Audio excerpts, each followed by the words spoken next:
पेश है ਉੱਘੇ ਸਾਹਿਤਕਾਰ ਸੁਖਦੇਵ ਸਿੰਘ ਮਾਨ ਦੀ ਕਹਾਣੀ ਅੱਕ ਦੇ ਭੰਬੂ। ਜਿਵੇਂ ਇਹ ਰਾਤ ਨਹੀਂ ਠੰਡਾ ਝੱਖ ਹਿੰਮ ਜੁਗ ਹੋਵੇ, ਮੁੱਕਣ ਵਿੱਚ ਨਹੀਂ ਆਉਂਦੀ। ਦੂਰ ਟਿੱਬਿਆਂ ਦੀ ਢਲਾਣ 'ਚ ਰੋਜ਼ਾਂ ਦੀ ਡਾਰ ਬੈਠੀ ਹੈ। ਇਹ ਕਮਲਾ ਜਿਹਾ ਜੀਵ ਮੇਰੀ ਬੈਟਰੀ ਦੀ ਧਾਰ ਤੋਂ ਤਰਬਕ ਕੇ ਕੰਨ ਚੁੱਕ ਲੈਂਦਾ ਹੈ। ਉਂਝ ਮੈਂ ਡਾਰ ਨੂੰ ਡਰਾਉਣਾ ਛੱਡ ਦਿੱਤਾ ਹੈ, ਇਹਨਾਂ ਬਾਰੇ ਸੋਚਣਾ ਵੀ ਛੱਡ ਦਿੱਤਾ ਹੈ। ਜਦੋਂ ਦੀ ਜ਼ਮੀਨ ਦੀ ਬਰਬਾਦੀ ਹੋਈ ਹੈ, ਮੇਰਾ ਸੋਚਣ ਦਾ ਢੰਗ ਬਦਲ ਗਿਆ ਹੈ। ਹੁਣ ਮੈਂ ਦਿਹਾੜੀਆਂ ਵਾਂਗ ਸੋਚਦਾ ਹਾਂ। ਦਿਹਾੜੀ ਵੀ ਬਣੇ, ਕੰਮ ਵੀ ਦੇਹ ਤੋੜ ਨਾ ਹੋਵੇ। ਦੇਹ ਤੋੜ ਕੰਮ ਹੁਣ ਮੈਥੋਂ ਹੁੰਦਾ ਵੀ ਨਹੀਂ। ਮੈਂ ਟਿੱਬਿਆਂ ਲਾਗੇ ਬਣੇ ਸੇਠ ਦੌਲਤ ਰਾਮ ਦੇ ਸ਼ੈਲਰ ਦੀ ਚੌਕੀਦਾਰੀ ਸਾਂਭ ਲਈ ਹੈ।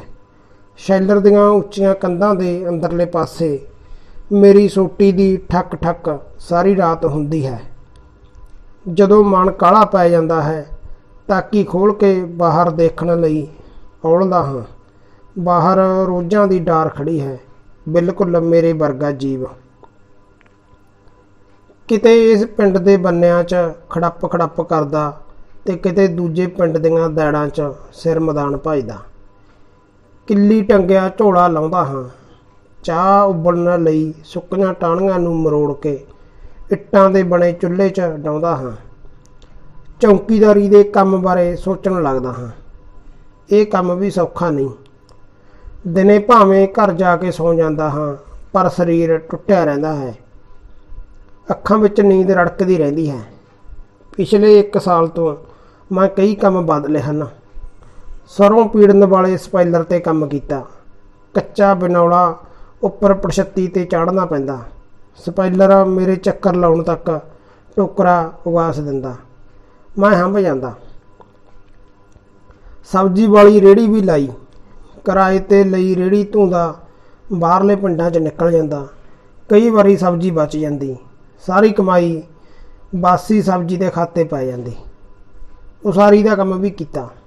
ਪੱਕੇ ਦਿਹਾੜੀਆਂ ਵਾਂਗ ਮੈਥੋਂ ਮਿਸਤਰੀ ਦੀ ਜੀ ਹਜ਼ੂਰੀ ਨਾ ਹੋਈ। ਕੰਮ ਤੋਂ ਜਵਾਬ ਮਿਲ ਗਿਆ। ਚੁੱਲ੍ਹੇ ਦੇ ਸੇਕ ਨਾਲ ਠਰੀਆਂ ਉਂਗਲਾਂ ਸੇਕਦਾ ਅਤੀਤ ਵਿੱਚ ਗਵਾਚ ਜਾਂਦਾ ਹਾਂ। ਬਾਪੂ ਤੇ ਬੀਬੀ ਦੀਆਂ ਗਲਤੀਆਂ ਨੇ ਮੇਰੀ ਜ਼ਿੰਦਗੀ ਨੂੰ ਕਿਸ ਮੋੜ 'ਤੇ ਲਿਆਂਦਾ ਹੈ। ਚਾਹ ਦਾ ਉਬਾਲ ਦੇਖਦਾ ਮੈਂ ਹਾਦਸਿਆਂ ਦੀਆਂ ਕੜੀਆਂ ਜੋੜਨ ਲੱਗ ਪਿਆ।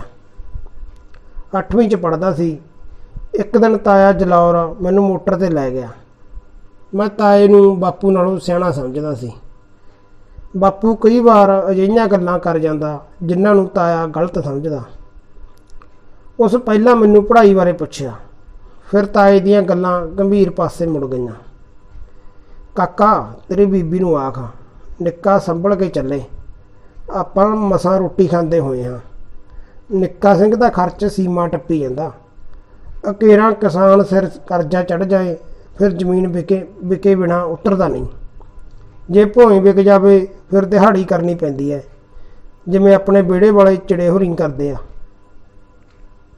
ਮੈਂ ਤਾਏ ਦੀ ਆਖੀ ਗੱਲ ਚੁੱਪਚਾਪ ਸੁਣਦਾ ਹਾਂ। ਕਾਕਾ, ਤੇਰਾ ਪਿਓ ਸੁਭਾਅ ਦਾ ਰੁੱਖਾ ਹੈ। ਬੀਬੀ ਨਾਲ ਗੱਲ ਕਰਦਾ ਮੇਰਾ ਨਾਂ ਵਿੱਚ ਨਾ ਲਿਆਈ। ਅਸੀਂ ਲੋਕ ਆਪਣੀ ਪੀੜ੍ਹੀ ਹੇਠ ਸੋਟਾ ਫੇਰਨਾ ਛੱਡੀ ਬੈਠੇ ਹਾਂ। ਮੈਂ ਕਈ ਦਿਨ ਤਾਏ ਦੀਆਂ ਆਖੀਆਂ ਗੱਲਾਂ ਦਿਲ ਵਿੱਚ ਲਈ ਫਿਰਦਾ ਰਿਹਾ। ਇੱਕ ਦਿਨ ਬੀਬੀ ਨੇ ਮੈਨੂੰ ਗੁੰਮਸੁੰਮ ਜਿਹਾ ਦੇਖ ਕੇ ਕਾਰਨ ਪੁੱਛਿਆ। ਮੈਂ ਕਰਜ਼ੇ ਵਾਲੀ ਗੱਲ ਹੋਰ ਢੰਗ ਨਾਲ ਪੁੱਛ ਲਈ। ਮੇਰਾ ਉਤਰਿਆ ਚਿਹਰਾ ਦੇਖ ਕੇ ਬੀਬੀ ਵੀ ਪਰੇਸ਼ਾਨ ਹੋਈ। ਫਿਰ ਉਹ ਹੱਸਣ ਲੱਗੀ। ਇਸ ਤਰ੍ਹਾਂ ਆਪਾਂ ਦਿਹਾੜੀਏ ਕਿਵੇਂ ਬਣ ਜਾਵਾਂਗੇ? ਖੇਡ ਮੇਰਾ ਸ਼ੇਰ, ਐਵੇਂ ਨਹੀਂ ਵੱਡਿਆਂ ਦੀਆਂ ਗੱਲਾਂ 'ਚ ਵੜਦੇ ਹੁੰਦੇ। ਬੀਬੀ ਮੈਨੂੰ ਟਾਲ ਕੇ ਗਵਾਂਢਣ ਨਾਲ ਵੱਡੀ ਭੈਣ ਦੇ ਰਿਸ਼ਤੇ ਦੀਆਂ ਗੱਲਾਂ ਕਰਨ ਲੱਗ ਪਈ। ਭੈਣ ਦੇ ਸ਼ਗਨ ਉੱਤੇ ਹੋਏ ਚੱਕਵੇਂ ਵਿਹਾਰ ਬਾਰੇ ਬੀਬੀ ਦੀਆਂ ਗੱਲਾਂ ਮੁੱਕਣ 'ਚ ਨਹੀਂ ਆ ਰਹੀਆਂ ਸਨ। ਕਈ ਦਿਨ ਘਰ 'ਚ ਘੁਸਰ ਮੁਸਰ ਹੁੰਦੀ ਰਹੀ। ਬਾਪੂ ਤੇ ਬੀਬੀ ਨੂੰ ਸ਼ੱਕ ਪੈ ਗਿਆ ਕਿ ਮੈਨੂੰ ਫਿਕਰ ਵਾਲੀਆਂ ਗੱਲਾਂ ਤਾਏ ਨੇ ਹੀ ਦੱਸੀਆਂ ਸਨ। ਬਾਪੂ ਨੇ ਸ਼ਾਇਦ ਤਾਏ ਨੂੰ ਉਲਾਂਭਾ ਵੀ ਦਿੱਤਾ ਹੋਵੇ। ਇੱਕ ਦਿਨ ਮੈਂ GT ਰੋਡ 'ਤੇ ਸਬਜ਼ੀ ਦੀ ਫੜੀ ਲਾਈ ਬੈਠੇ ਤਾਏ ਕੋਲ ਗਿਆ। ਤਾਏ ਨੇ ਦੁਖੀ ਮਨ ਨਾਲ ਕਿਹਾ, ਕਾਕਾ, ਭਲੇ ਦੀ ਗੱਲ ਕੌੜੀ ਲੱਗਦੀ ਹੈ। ਜ਼ਮਾਨਾ ਹੀ ਇਹੋ ਜਿਹਾ ਆ ਗਿਆ। ਤਾਇਆ ਇੰਨਾ ਆਖ ਕੇ ਸਬਜ਼ੀ ਵੇਚਣ ਲੱਗ ਪਿਆ। ਤਾਏ ਦੇ ਖੁਦ ਸਬਜ਼ੀ ਵੇਚਣ ਵਾਲੇ ਕੰਮ ਤੋਂ ਬਾਪੂ ਬੜਾ ਖਿੱਝਦਾ ਸੀ। ਉਹ ਤਾਏ ਨੂੰ ਖਾਨਦਾਨ ਨੂੰ ਨਮੋਸ਼ੀ ਦਿਵਾਉਣ ਵਾਲਾ ਬੰਦਾ ਸਮਝਦਾ ਸੀ। ਵੱਡੀ ਭੈਣ ਦੇ ਵਿਆਹ 'ਤੇ ਬਾਪੂ ਨੇ ਬਿਤੋਂ ਵੱਧ ਖਰਚ ਕੀਤਾ। ਬਰਾਤ ਬਹੁਤ ਆਈ। ਬਰਾਤ ਦੇ ਨਾਲ ਬਾਪੂ ਨੇ ਸਾਰਾ ਪਿੰਡ ਮੈਰਿਜ ਪੈਲਸ ਵਿੱਚ ਸੱਦ ਲਿਆ। ਸਾਰਾ ਭਾਈਚਾਰਾ ਮਹਿੰਗੀ ਸ਼ਰਾਬ ਪੀ ਕੇ ਨਾਲੀਆਂ 'ਚ ਡਿੱਗ ਰਿਹਾ ਸੀ। ਬਾਪੂ ਸ਼ਰਾਬੀ ਹੋਏ ਭਾਈਚਾਰੇ ਦੀਆਂ ਵੀਡੀਓ ਕਲਿੱਪਾਂ ਬਣਵਾ ਕੇ ਖੁਸ਼ ਹੋ ਰਿਹਾ ਸੀ। ਸ਼ਰਾਬੀ ਬੰਦੇ ਬਾਪੂ ਨੂੰ ਵਧਾਈਆਂ ਦੇ ਰਹੇ ਸਨ। ਬਾਪੂ ਛਾਤੀ ਫਲਾਈ, ਨੋਕਦਾਰ ਜੁੱਤੇ ਪਾਈ, ਕਤਰੀ ਹੋਈ ਦਾੜੀ ਤੇ ਹੱਥ ਫੇਰਦਾ ਆਖ ਦਿੰਦਾ, ਜੋ ਭਾਵੇ ਕਰਤਾਰ। ਮੈਂ ਬੇਸੁਰਤ ਹੋਏ ਬੰਦਿਆਂ ਨੂੰ ਜਿਪਸੀ ਤੇ ਲੱਦ ਘਰਾਂ ਤੱਕ ਛੱਡ ਰਿਹਾ ਸੀ। ਸ਼ਰਾਬੀ ਭਾਈਚਾਰੇ ਦੀ ਜਿਪਸੀ ਭਰੀ ਦੇਖ ਕੇ ਬਾਪੂ ਨੂੰ ਗੁੱਝੀ ਖੁਸ਼ੀ ਮਿਲ ਰਹੀ ਸੀ। ਬਾਪੂ ਫੁਕਰਾ ਤਾਂ ਪਹਿਲਾਂ ਹੀ ਸੀ, ਪਰ ਅੱਜ ਤਾਂ ਹੱਦ ਹੋਈ ਪਈ ਸੀ। ਬੀਬੀ ਸੱਪ ਦੇ ਚਮੜੇ ਤੋਂ ਬਣਿਆ ਮਹਿੰਗਾ ਪਰਸ ਹੱਥ 'ਚ ਫੜੀ ਬਾਪੂ ਨਾਲ ਫੋਟੋਆਂ ਖਿਚਵਾ ਰਹੀ ਸੀ। ਮੈਂ ਦੁਖੀ ਹੋਇਆ ਘਰ ਨੂੰ ਲੁੱਟਣ ਵਾਲੀਆਂ ਧਾੜਾਂ ਨੂੰ ਬੇਵੱਸ ਦੇਖ ਰਿਹਾ ਸੀ। ਹਾਲੇ ਮੇਰੀਆਂ 2 ਭੈਣਾਂ ਹੋਰ ਵਿਆਹੁਣਯੋਗ ਸਨ। ਬੀਬੀ ਤੇ ਬਾਪੂ ਦਾ ਖੁੱਲ੍ਹਾ ਖਰਚ ਦੇਖ ਕੇ ਮੈਨੂੰ ਤਾਏ ਦੀਆਂ ਆਖੀਆਂ ਗੱਲਾਂ ਹੋਰ ਵੀ ਸਹੀ ਜਾਪ ਰਹੀਆਂ ਸਨ।